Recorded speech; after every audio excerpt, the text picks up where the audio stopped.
কোনো মেম্বারও আসে নাই, চেয়ারম্যানও আসে নাই, উপজেলার দিয়ে কোনো চেয়ারম্যানও আসে নাই এই পর্যন্ত। আমাদের বাড়ি বেঞ্চে আমাদের বাড়ির কাছে চলে আসছে পানি, বাড়িও ডুবে যাচ্ছে। কোনো আশ্রয় কেন্দ্র আমাদের কোনো নেওয়ার কোনো চেষ্টায় কেউ নাই।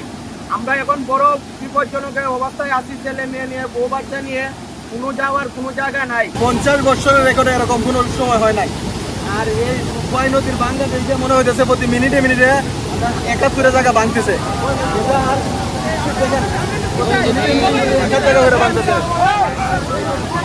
একটু বিচ্ছেন ভাঙতেছে।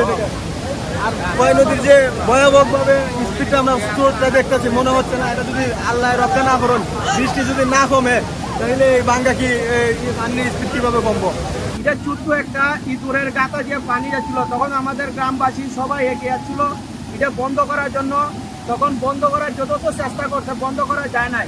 তখন উপজেলার চেয়ারম্যান তখন সবাই নির্বাচনে আগে ছিল, সবাই আসছে যে আশ্বাস দিচ্ছে এটা বন্ধ করবে। যখন নির্বাচন চলে গেছে তখন কেউই নাই, কোনো প্রতিনিধি নাই যে আসে বন্ধ করবে।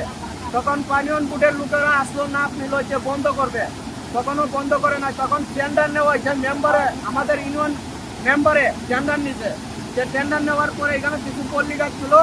তারপরে এই অবস্থায় আছে যে কোনো ইঞ্জিনিয়ার আসে না, সরকার থেকে কোনো ইঞ্জিনিয়ার আসতেছে না, তার জন্য এটা বন্ধ করতে পারে নাই। নদী খনন হচ্ছে না, পাশাপাশি যে পাহাড়ি জল রয়েছে, ত্রিপুরার পাহাড়ি জল, সেই পাহাড়ি জলের যে পানি, সে পানিটা কোন দিকে যাবে?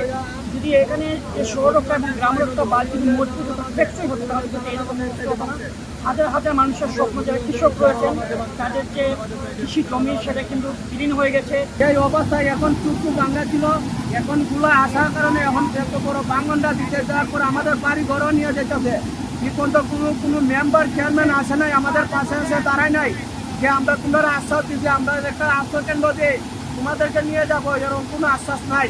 আমরা বড় বিপজ্জনক আছি এখন।